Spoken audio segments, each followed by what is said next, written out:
everyone, and welcome to Modulr Podcast, episode 1.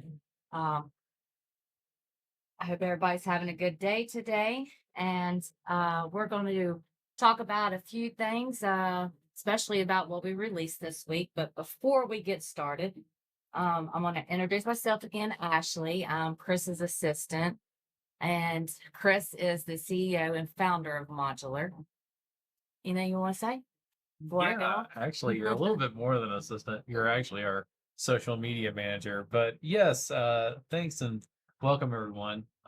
Glad to hear everyone on here and hoping to really kind of nail this thing down. It's our very first one, so it's going to be a little interesting. We have a couple stories cooked up, some things that are pretty timely and definitely related to the industry we're in. So I guess with that, Ashley, do you want to go on to What we the next released? item? Yeah. So this week we released Social, and yeah. You wanna Yeah. go over that. Well, yeah.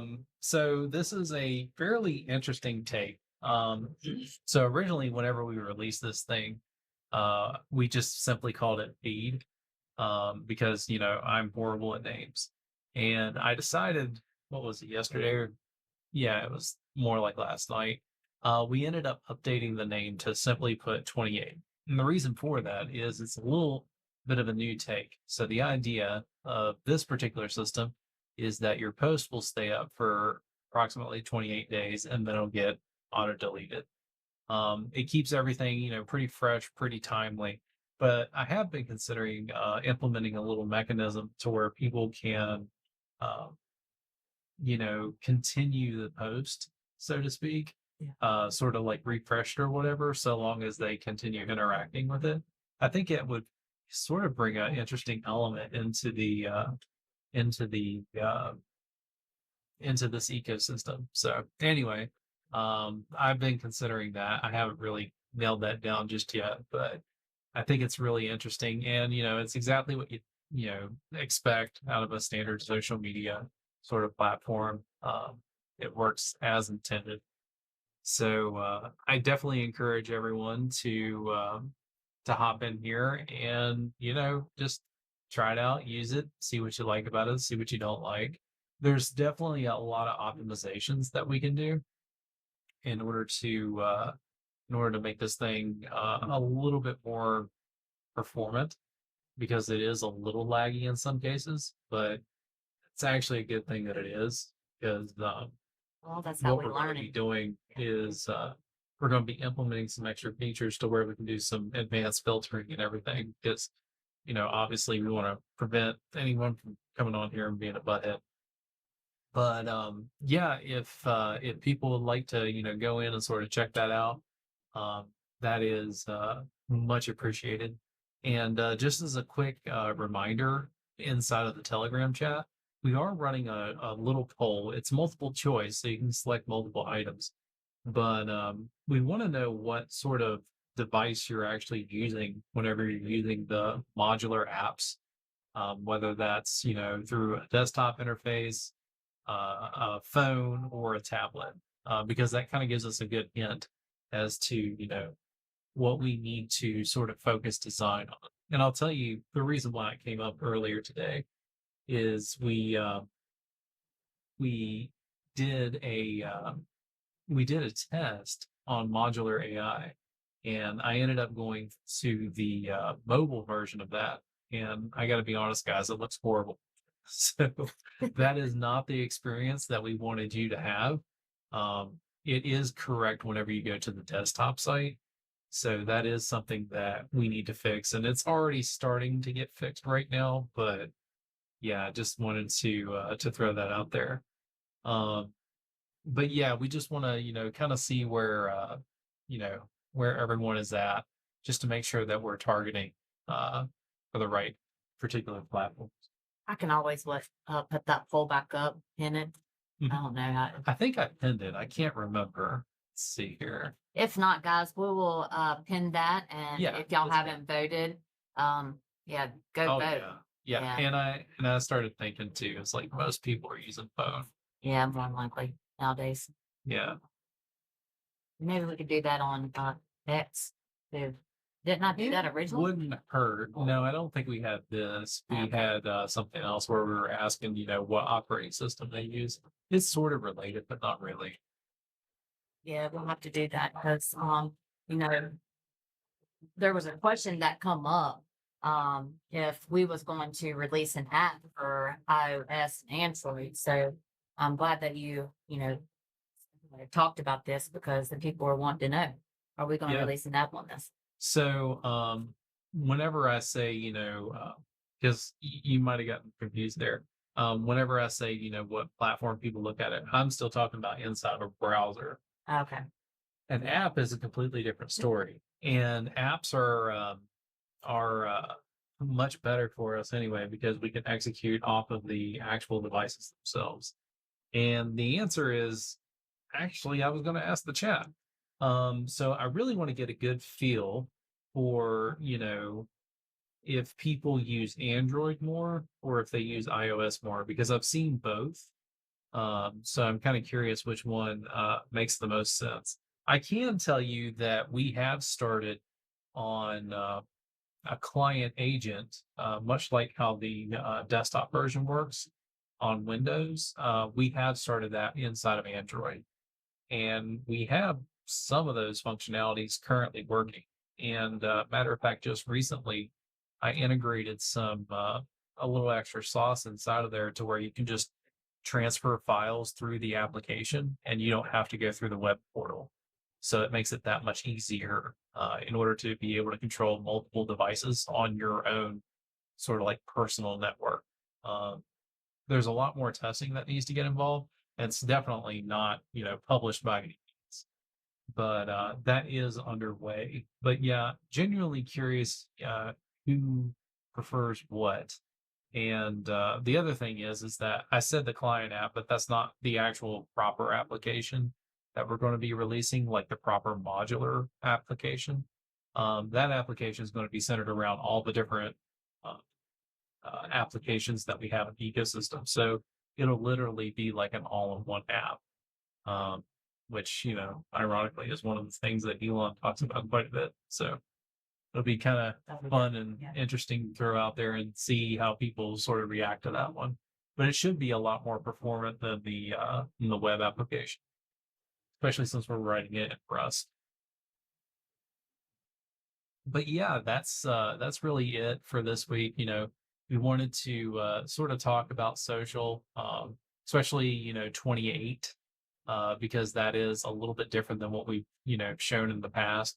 Obviously, we've spoken on bail, which right now in its current state, it is more of an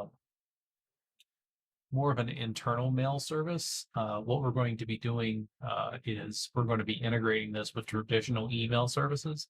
There are some limiting factors in regards to that because our mail system is way more sophisticated. You have to remember that email was literally created like back in the 70s.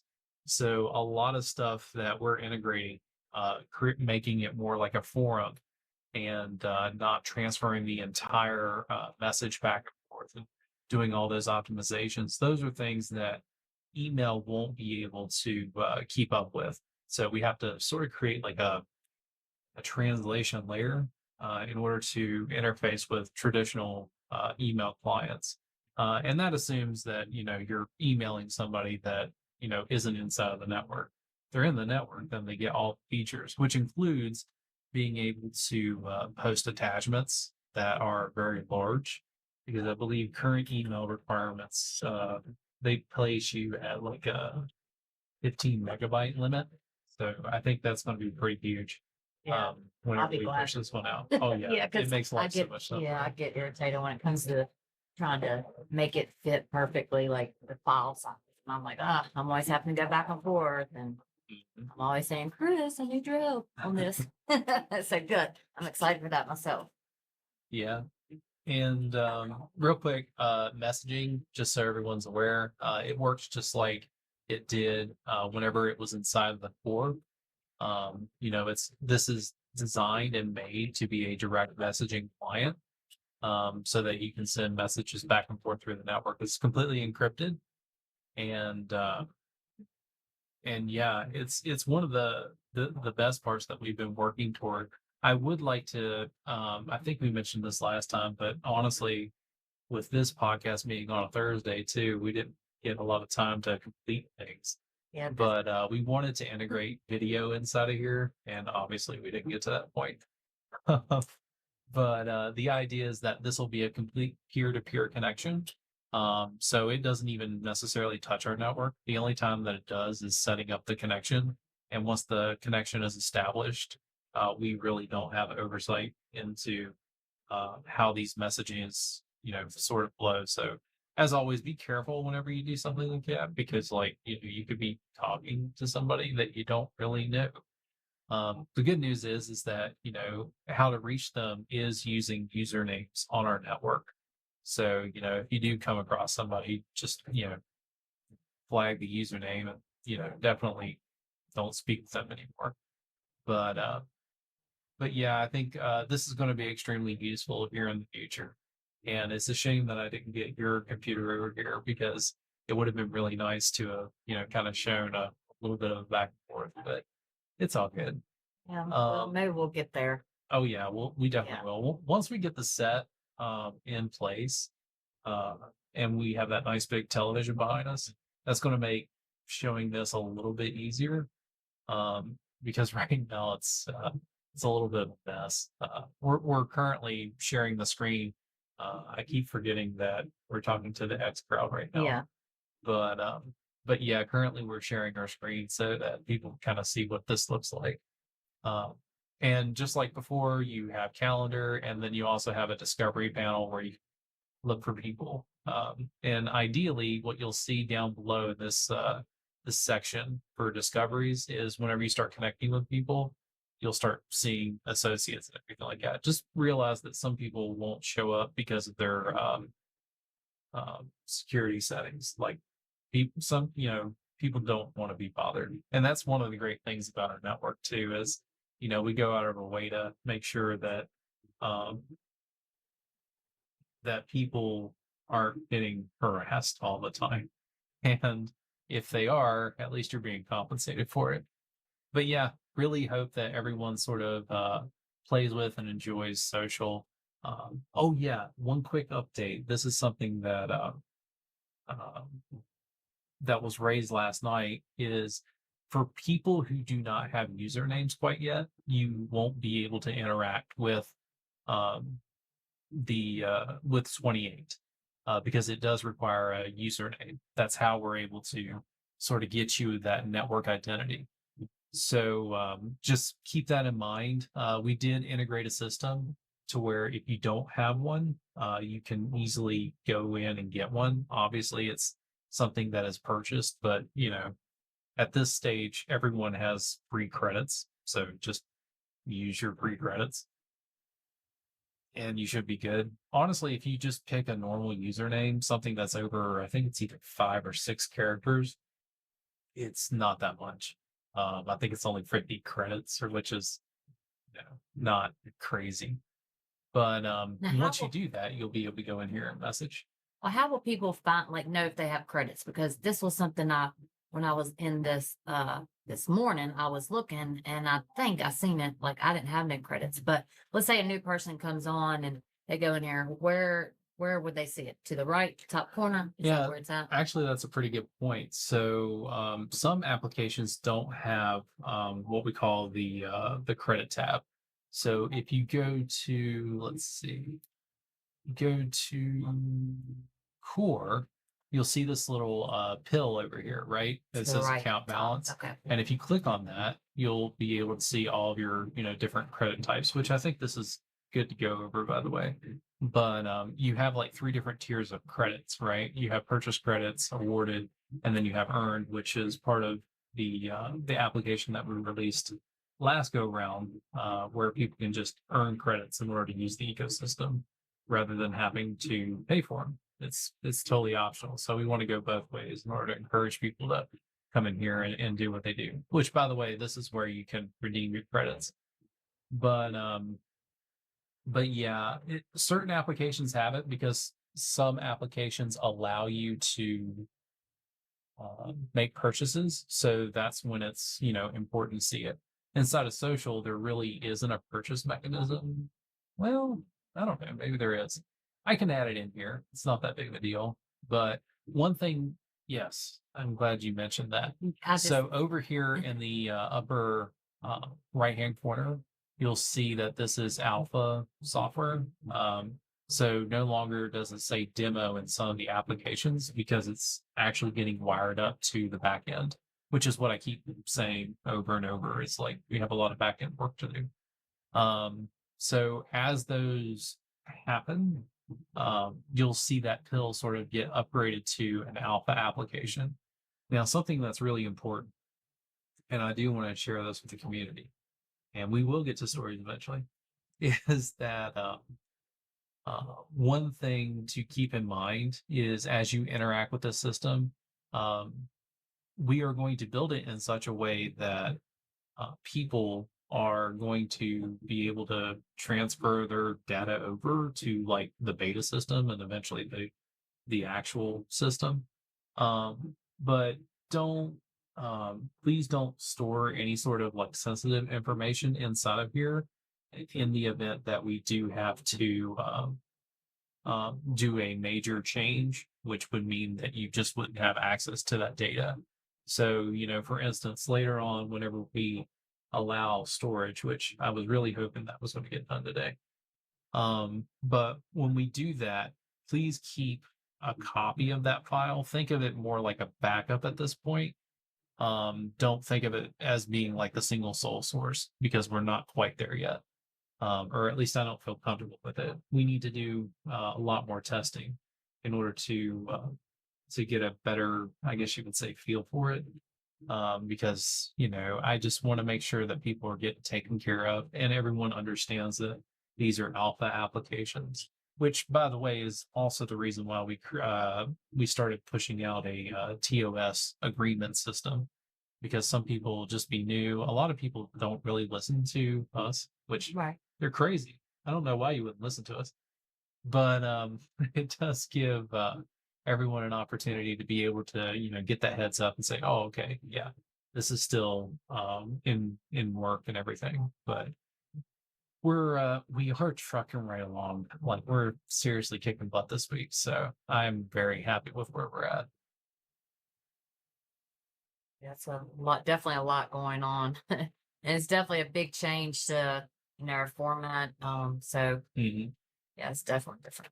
Yeah, and it's going to be a little rough, especially since this is our very first podcast. And obviously we've all seen podcasts before, but we don't really know what that looks like per se, Well, I mean, or it's like we've never done it ourselves. yeah, You know what I mean? we just ain't had all the there ain't enough time, like we always say. It's us two, um, well, three, because Jamin himself just left, but like it's hard to get all this stuff done and we're trying. So yeah, we just appreciate y'all sticking with us and we appreciate y'all's patience with us, definitely. But we feel good, like we feel like we've accomplished a lot, or I do, and I think Mhm. Chris has definitely accomplished a lot.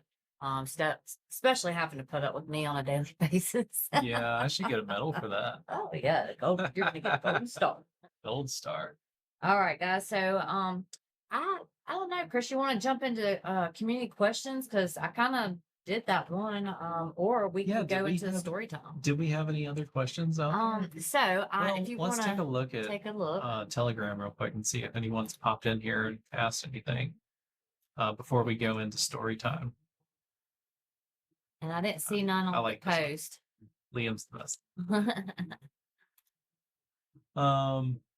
Okay, cool deal. Yeah, I think it was Well, just for the app for the yeah, iOS and the and I think Android. it's honestly it's important too to have something like that because it makes it a little bit more real. And again, it's going to make it a heck of a lot more performant because that one of the big limiting factors, I don't think a lot of people understand this, whenever you're dealing with web applications is like there's so many restrictions inside of here, which by the way, there's also restrictions in apps. but you can get permissions in order to go past them. For things like web apps, there's just no way like being able to directly interface to a person's actual computer. There's no real good way to do it. You can open up a file picker, but then you're picking one file at a time. And honestly, that's kind of annoying. Yeah. Yeah.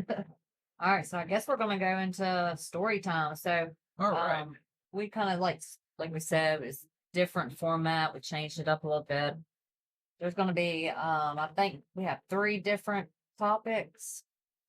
Yeah. Oh, so well, yep, we're gonna jump on into it. So the first one is gonna be about uh Yeah, the the open, OpenAI yeah, thing, right? yeah, the Yeah. open AI agent compromised Hugging Face.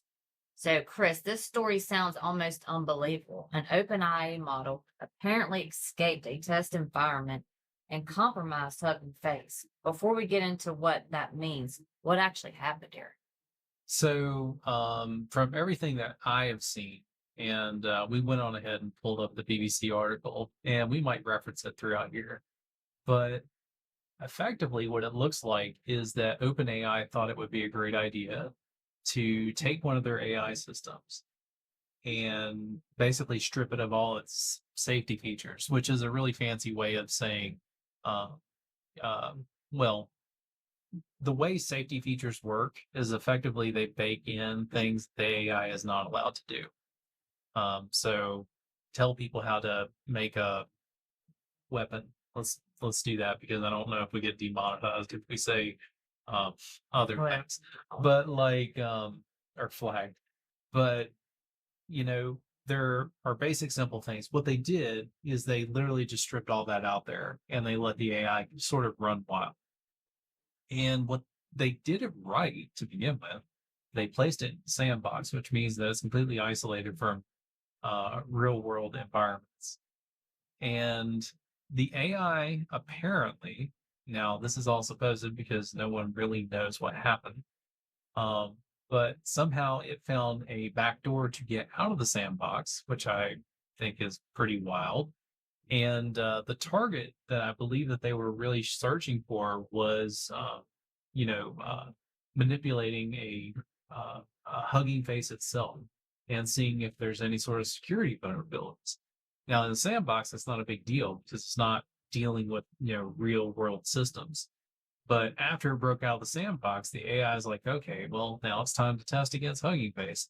So it did proper pen testing, which is exactly what a normal hacker, irregardless of what spectrum you're on, would potentially do. And it ended up finding a pretty decent exploit to where it gained access to multiple attack vectors. So you can sort of see on screen right here is like, in a very short time, there were 17,000 attacks on Hugging Face's network from various IPs. Um, that is horrific. I can only imagine what that would be like. I don't want to ever go through that.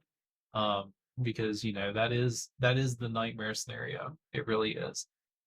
Um, but yeah, they accidentally hurt them really bad. Now, I think one of the funny things is that OpenAI kind of came out after the fact. They were like, "Oh yeah, well, we're going to be helping Hugging Face." And it's like, well, you should because you literally just attacked them, which is a very interesting concept, to say the least, because um, we're sort of emerging into a world to where who is responsible for the AI.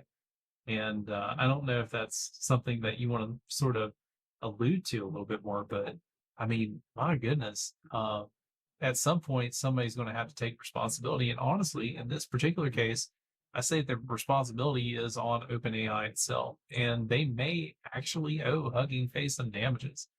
That's my own personal opinion. But whenever you release something like that, you know, there's a penalty to be paid. So, do you think the AI know it was breaking the rules, or was it simply trying to complete its assessment? No, it was literally trying to do exactly what it was told to do. So the AI did nothing wrong. I mean, it's almost like, blaming a animal for attacking someone, right? the animal's just doing what the animal does. And in this particular case, that's exactly what the AI was doing. And it's one of the reasons why, some of these safety protocols are, sort of put in place too. It's like, hey, don't, hurt or harm someone in particular. But one of the things that's always, whenever I read articles like this, and I always get a little suspicious, is that in a lot of cases, you have it's a little bit sensationalized. And I do wonder if there are cases where they may have pointed it a little bit more. I'm not saying that they purposely did it, but it does seem a little bit odd that it was able to sort of escape out of the sandbox. Um, Again, I'd rather say ignorance than malice, but it is a little weird whenever something like that happens. And it could be one of those things too, because this is I guess you would call this a PR move in some respects, because they're saying that, well, unrestricted, our AI is able to do all these amazing things. It's like, well, yeah, a lot of AIs can do a lot of things when they're not restricted. So, yeah, that's just my 2 cents on that one. But yeah, I think it does sort of throw out a really big question as far as what the ecosystem will look like. So one of the things right here is talking about Kimi K3, which came out recently, and this is a very interesting model because it's what's called an open source model, and this one sort of hits home for us because that's one of the things that our network is designed to do. It's designed to run open source models so that people can interact with those models and use them just like they would use OpenAI, Claude, or Grok. And it's one of those things that does make me a bit concerned because I believe Dario, which is the CEO of Anthropic, um, he's come out and said that there needs to be a lot more regulations for these open source models, which inherently is pretty ridiculous. And he has a vested interest for open source models not being available, if you ask me. Um, but where does that sort of lead us? Because this K3 model that came out, it is right on the heels of what OpenAI can do, which means that more than likely it can find exploits. Now, in my world, I think that makes a lot of sense. I would like to have an AI model that's more than capable of monitoring a code base or a network in general and finding potential vulnerabilities and patching those vulnerabilities. That's actually a really good thing. But the the problem is that if you start restricting all of these AI systems, or if you restrict it to only a certain group of people, it leaves everyone else exposed. So I think that there's a really big conversation there of, hey, um, it makes total sense why we're doing what we're doing with these safety models because you don't want other people to get compromised. But at the same time, you have to be careful because taking away those tools from legitimate providers, like I'll be honest, ourselves, is, in my opinion, reckless. And the more I see with how, especially Anthropic was switching models whenever somebody asks a security question, it really makes you think that okay, maybe these open source models are actually better because they're not going to do that inherently. So a lot of different things to really talk about, consider. So should anonymous AI agents be treated like software tools, or should they like receive identities, permissions, and accountability more like employees? It's very interesting you say that because it's a bit of both, but honestly, with our network, we're actually leaning toward the second. And the idea on that is that what we're going to do is as you register a device onto the network and that device is capable of AI, it gets a unique fingerprint. We're actually going to make it to where we can have a naming system as well. But the fundamental thought process is that there will be an identifier for those particular AI agents on our platform, and not just a generic one where we say, what is it, Quinn 3.5. That's just a model type. Like, what device did it actually come from? So that is something that we are building into our system right now. Honestly, because it's necessary, in my opinion. Yeah. Yeah, I think it's necessary myself because you just never know nowadays. Yeah. All right, so we're going to move to the next story that we come across, and it's the Clarity Act and Protection for Software Developers. The second story is about crypto regulations, but the part that caught our attention is protection for software developers. Why would someone who writes software risk being treated like a financial institution? Yeah, and I think that's one of the big things. And to be fair, as of right now, there technically is no regulation, which is why the SEC was sort of doing that ordeal where um, they were going all over the place trying to sue everyone because there was no sort of like regulatory background or framework, is what I meant to say. So the idea of this particular piece of legislation is to sort of provide that, that that framework and make sure that when people do essentially what we're doing, that they're not going to get punished for basically innovating.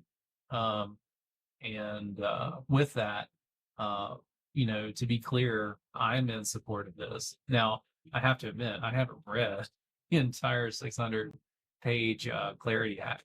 Uh, so, as with everything that goes through Washington, it's probably overcomplicated, and there's most likely a lot of what we call pork inside of the bill, which means there's a lot of extra special interests that are inside of here. But it is good to have regulation and and to get people to be able to operate within a standard uh, rule set, I guess is what you could say.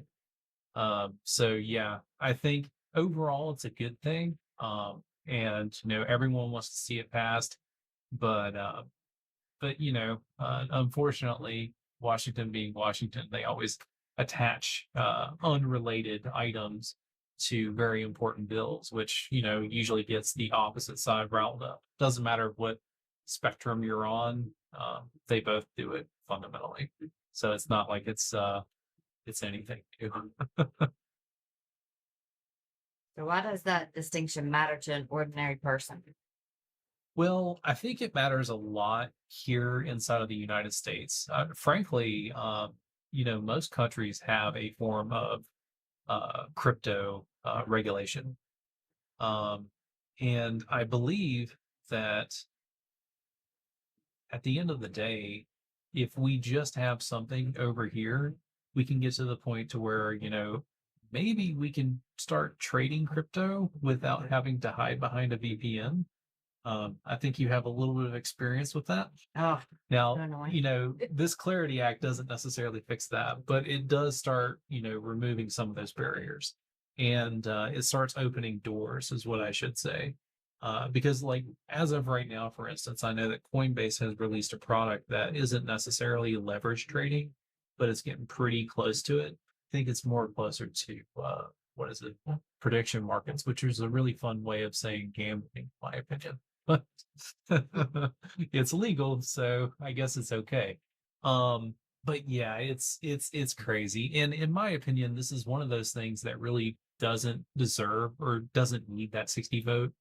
Um, but unfortunately, you know, neither party wants to sort of, you know, negotiate on that. So they have to hit a 60 vote threshold. The only times they don't is when it's budgetary, which this technically isn't budget. But couldn't every company just call itself decentralized to avoid responsibility? Yeah, and I'm sure that there will be companies that do that, assuming this passes. in order to get them out of any sort of regulatory frameworks that, honestly, in some cases they may deserve to get slammed. To be completely honest with you, I still think that at the end of the day, whenever you're talking about centralized exchanges, one thing to consider is the idea of like, so I'll be more specific. The whole FTX debacle, um, where they ended up paying out people based on what they had in their account. It was just the cash value, and in my opinion, I think that's completely ridiculous. It's one thing to go down, but I stored Bitcoin. Let's just say Bitcoin. That way, I'm not, biased towards any particular coin. I expect to get Bitcoin back, not the dollar value of the Bitcoin. It would be like handing somebody a Pokemon card or something very valuable and saying, "Hey, hold on to this thing," and they say, "Cool, I got you," and then they turn around and sell it and say, "Hey, here's some money after it's been devalued." I think there needs to be regulation there. Definitely. I agree with Because that. right now they're not doing customers justice, in my opinion. Okay, so should the law judge a platform by what it calls itself, by what its code does, or by who actually has control? Um, I'd say more closer to the latter two. So what it actually does, I think, is far more important than what they claim. Um, and fundamentally, if it is properly decentralized and it is completely algorithmic, then it's totally fine. Bitcoin again is a very good example. Um, and another example of the opposite end would be something like a Solana, where everyone in here, if you don't know, breaking news, it's centralized. So they can do things like pause the network whenever they want to, um, inherently. Now, a lot of people still use that, and that's sort of why we took the hybrid approach. By the way, we have some centralization, and we also have decentralization, so we allow people to choose what path they want to go down. But yeah, whenever it comes to stuff like that, again, I am sure that there will be companies out there that will make the claim that no, we're completely decentralized. We don't have any sort of say in anything. When in reality, they're pulling the string in the background. I think fundamentally, what is going to happen there is just analyzing, the situation, making sure that uh, it is something that cannot be tampered with. And then at that point, then it can be agreed upon, which, kind of goes into the idea of, being completely open with your code bases, specifically in the financial side. Let me be very clear on that. So yeah, I think that'll be good on that one. I'm not trying to really touch base on that. So I guess we're going to move to story 3. It is the physical cost of centralized AI. The story become even more timely today because OpenAI announced plans for a Georgia data center expected to receive 3.2 gigawatts of power, phased from 2028 through 2032. Reports also described a 20 billion initial investment in the campus. People often think of an artificial intelligence as software floating somewhere in the cloud. What does the 3.2 gigawatt AI data center tell us about what AI actually requires? Well, I think as far as the power consumption is concerned, I think it really kind of, nails down exactly how massive it is. And keep in mind too that they're completely focused on growth, more so than anything else. As of right now, and I remember the early days of AI where after a certain time, you just couldn't access it because their servers were completely overloaded. And I think that was before they got into a deal with Microsoft. Um, I think it really kind of puts a number on that. And you and I both know, uh, especially for people that are outside of the US, I'll sort of share with it is that is a very contentious debate that is happening within all communities. You see a lot of areas that are very much against these AI data centers, and some rightful reasons. One in which is noise. So a lot of people have made the claim, and I guarantee they're right because fans are noisy. That once an AI data center sort of stands up within a particular location, you always have that constant hum fan or the high pitched whine, which in my opinion is way worse. Um, I think that's a little problematic, and I think um, in those particular cases, there needs to be provisions inside of those agreements that basically state, okay, this is how it needs to be built so that it doesn't impact the community around you. Same idea with the whole water thing. A really somewhat large misconception from a lot of people is that AI drinks water. This isn't true. Computers and water do not mix.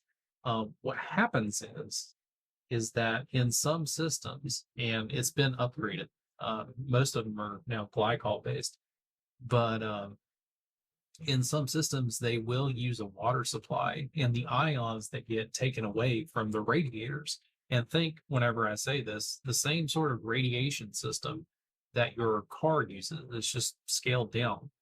If people are familiar with water cooling, you know what I'm talking about. Whenever it finally goes through that entire system, it does become contaminated. And there is no proper, what would you call that? Reintegration? No, there's a better word for that. I just can't think of it right now. But basically, being able to take that water and make it drinkable again. There isn't a system for that. Currently, my understanding is they try to dump it back into the regular old wastewater system. And whenever you're talking about really big data centers, that's not a good plan. So fundamentally, whenever it comes to these data centers being built, which by the way, there's one being built literally, what is it, 30, 45 minutes from here in Yeah. Matatot, or at least Google is trying to get it built, which, personally I support because it's jobs at the end of the day. Um, what needs to happen is that there needs to be clear regulatory action or clear requirements, let me put it that way, as to how that facility should operate so that it does not affect the the citizens that live around it, because I think that's the biggest concern is that you need to take care of your neighbors more so than anything else.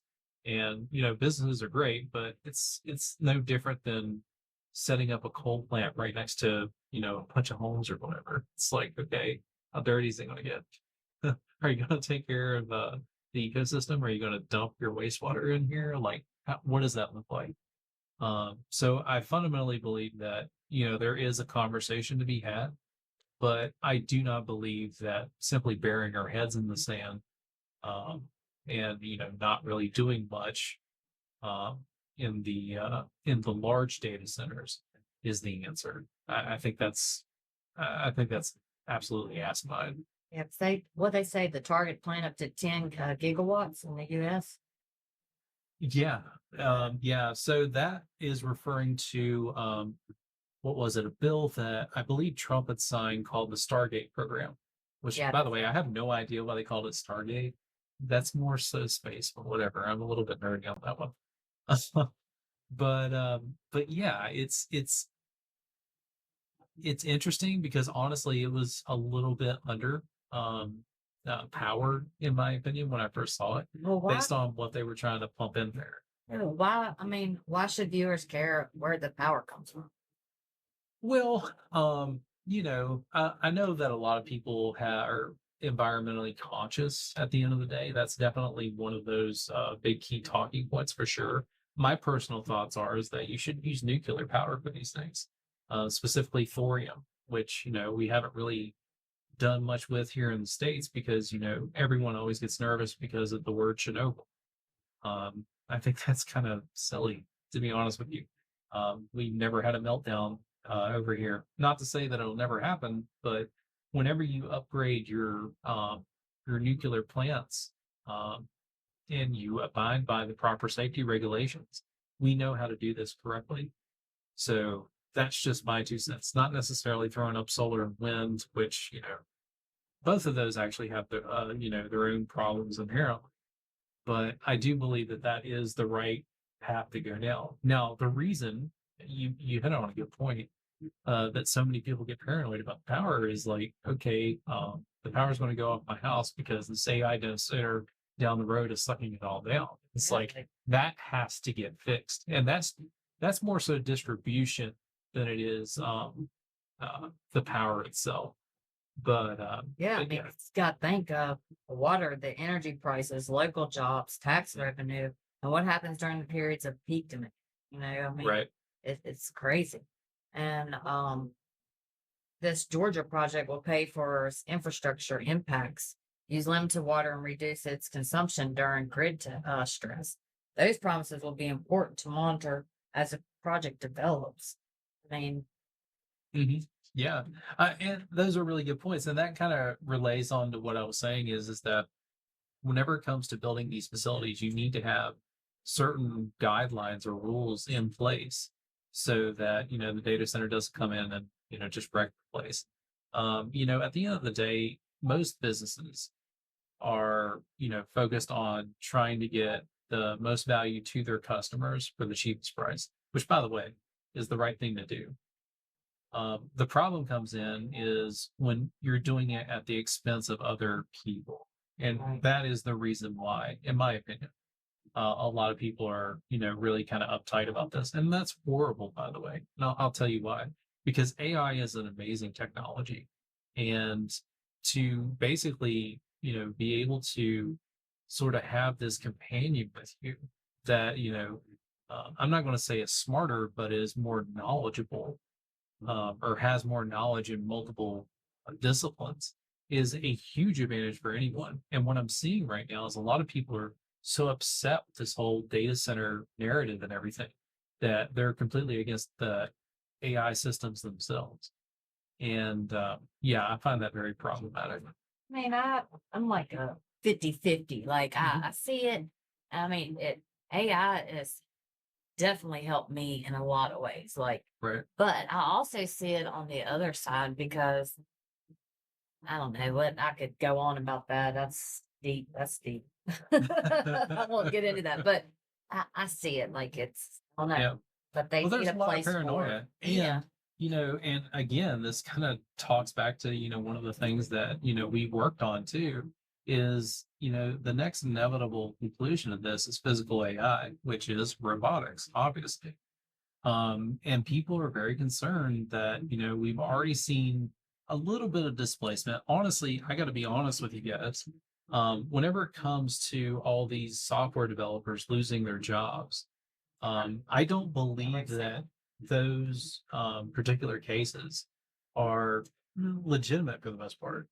I think what's happened is that you've had a lot of CEOs that kind of got brainwashed into thinking that AI was going to solve all their problems, and that's never the case whenever you introduce a new tool. What happens when you introduce a new tool is that you just simply put get more leverage. You don't necessarily now, that's not to say that some of the employees that let go are useless. I'm sure having 50 HR people, no offense, is not a good That's not right. thing to have at one particular company. There's just too many layers. I think Microsoft found this out recently. I know this isn't one of those stories, but Microsoft found this out with Xbox. Is like they have 14 freaking layers of management in order to get anything done. That is ridiculous. It's absolutely ridiculous. But what I'm getting at is that I think the paranoia comes in is that people are seeing how good AI is. And I see a lot of influencers out here too, trying to bash on AI and say, oh no, it's horrible. It's like, dude, today is the worst it's going to be. It's going to continue to get better. Is it going to continue to get better in the massive leaps that it had previously? No. I'm pretty sure we're at a period where, the tooling is what gets better, not necessarily the models. But, you know, when it comes down to it at the end of the day, I think that people are really scared about the future because it is a big unknown. And I fundamentally think that once we get to that stage and people see that their lives doesn't necessarily change that much, and in most cases it gets better, I think people are going to be like, oh, yeah, okay, cool.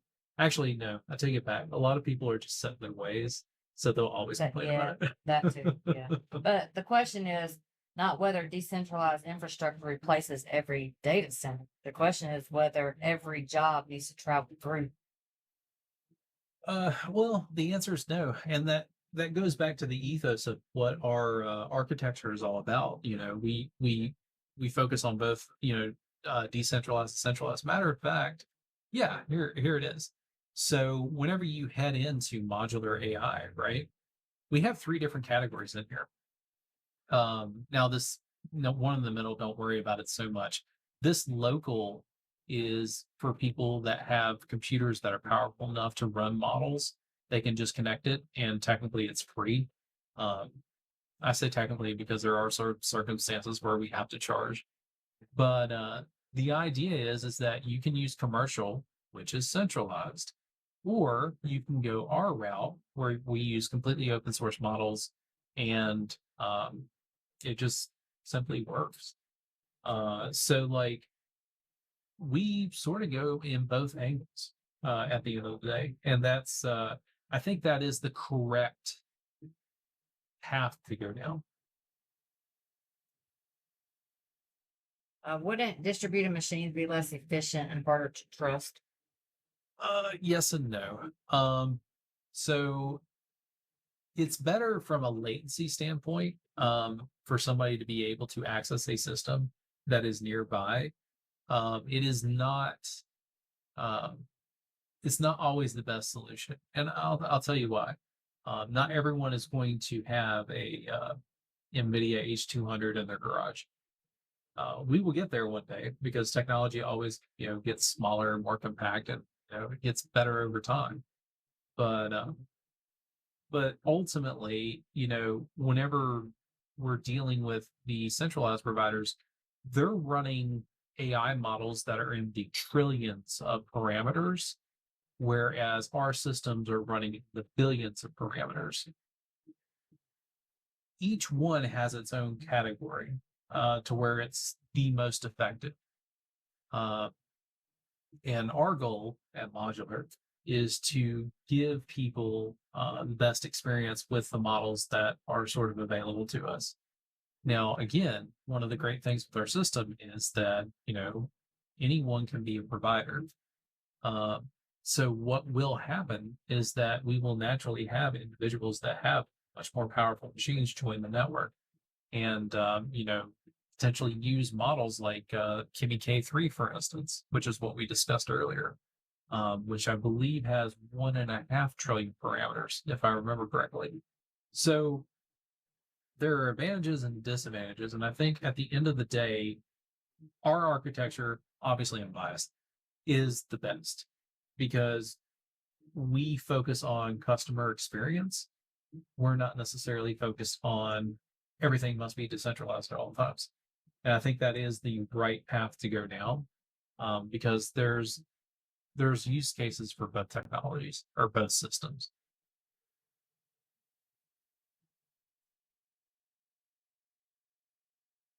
Is the future of AI entirely centralized, entirely decentralized, or hybrid where different workloads go to different types of infrastructure? Yeah, And I I kind of yeah, yeah, we already kind of touched on that. It was a good talking point though. Um, and yeah, I think that it is hybrid because there's a lot of cases where you do not need a frontier model to determine. I'll give you a good example. So determining sentiment uh, from a particular user. So one of the things that we're going to do inside of social is we are going to introduce our AI systems inside of here. And the idea being is that it's going to be sort of like a constant monitoring system, which, by the way, I've been thinking about this a lot recently. That could be one system that can be used. Going back to the old Hugging Face article that we talked about, I think that's something that would be very wise, is to have an AI system that's constantly monitoring your network and then looking for, potential or attack vectors or attacks that are happening, not attack vectors. But you don't necessarily need a very high end model to do that. You need a fast model. So one of the things that we're doing in the background, and again, this is more of that back end work that we've been talking about, is that it's designed to go through this system and scan each one of these messages and everything like that, and just make sure that there isn't anything explicit, illegal, so on and so forth. Basically, things that break TOS. Um, which your big the big social media companies such as X, Facebook, Instagram, which honestly is the same thing. They all utilize these technologies because, simply put, it's a heck of a lot cheaper than, hiring somebody to just sit there and say yes or no.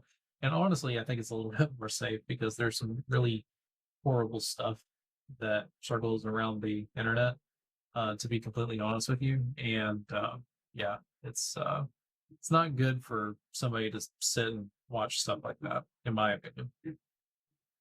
But yeah, I think it is a hybrid design, and I think it's more relational to capability design more so than being hybrid, if that makes sense. Yeah. But yeah, I guess with that, I think we've already hit the time limit on this thing. So really happy to hear everyone. Real quick, just so you know, one of the big reasons that we did this podcast literally the next week is because we will not be doing one the following week. So wanted to make that very clear for everyone out there. Hopefully you enjoyed this sort of format change. I think it's good overall, but It was different, it and was definitely different. it'll take some adjusting, Yeah. but Yeah, I'd yeah, like to get to a point to where, again, you have your computer and everything, and we can kind of go over these articles, and go over it in a little bit more detail, and then talk about them. Maybe we can even find videos that we could potentially react to. That's what I really wanted to do. I just couldn't find a good video or one that I like, because one of the things that I like doing is I like making sure that we're not taking away from like the content creator. So I don't necessarily want to react to a video that was just posted. I mean, we're not big okay, enough yeah. to steal views away, but it's No, still but I get kind of that. messed Yeah, up. yeah. Well, I Um, think that's nice of you. but Like, we yeah, we'll figure it out. It's definitely. it's just one of those things that kind of happen Well, over time. before we go, I mean, is there anything that you want to tell the community? Like, is there anything that you're like scooping up, coming up with that's like you can kind of give us, like we're on the edge, like what's next, or is I don't know. Well, I can tell you what I'm currently working on, Yeah, there you go. or That what works. we are working on. So, obviously, we just released social. We're going to be refining that a little bit more Yeah, a lot and of back and stuff. finding any sort of bugs or any sort of gaps that needs to be patched out and everything like that. And this is not the final form. I'm sure everyone already can tell we don't have gifts inside of here. We definitely don't have stickers. So that's going to be something that we'll integrate over time for sure. Just to sort of play around with that a little bit. Um, I can say that there is some more work going on. Oh, actually, we already talked about this, but there is some work going on with trying to get, what is it, the client agent completed on Android. The big question mark is what all is going to be required for us to sort of complete that and get that pushed out to Android. I don't know how difficult that will be, but it's definitely something to consider. And we're obviously doing things in the background that's kind of interesting and amazing. So I think Yeah, we it got a might lot be there. worthwhile for people to just stay attuned, and Yeah. it might be worthwhile to also look at this on YouTube, by the way, because I might be showing you something right now. But yeah, I guess with that said, That's all I have. I do want to remind everybody, Oh yeah, Ambassador. yeah, Yeah. so that's why I was talking about the ambassador program. We will cut that deadline off on Monday. Now, that doesn't mean that we're going to cut the applications completely. That just means that we're going to be doing one ambassador a month. So if you apply and you don't get the ambassador for this month, we will keep your applications on file and you just keep on, spreading love for Modular if you believe in the project and love what we do and, um, stay engaged with the community, represent yourself and Modular respectfully, that you just keep going because each month we'll have an ambassador that we will pick. So I hope that kind of clears things up because I know some people kind of got confused on that. So I apologize for that. But besides that, we do appreciate you all for your patience with us. And we hope that you continue to follow us and support us. Absolutely. And I want to appreciate everyone for coming out and listening to the podcast and everything. It's been really fun We'll try to to hype it up a little more. Like, to do that. Yeah. I was kind of nervous because, like, I'm just like, yeah, but we'll get there and maybe we'll make you laugh more or something. I hope so. If you've seen me, you'll be We'll laughing. we'll end up doing some really cool stuff here soon. But I want to thank everyone for joining and being the best part of the modular community. We'll see you in the next one. Yeah, Take have a care, good everyone. weekend. Have a good weekend. Well, It's Thursday, but yeah, it's Thursday. We But usually yeah. do this on Friday. Yeah, it's still have a good weekend. Yeah. See you guys.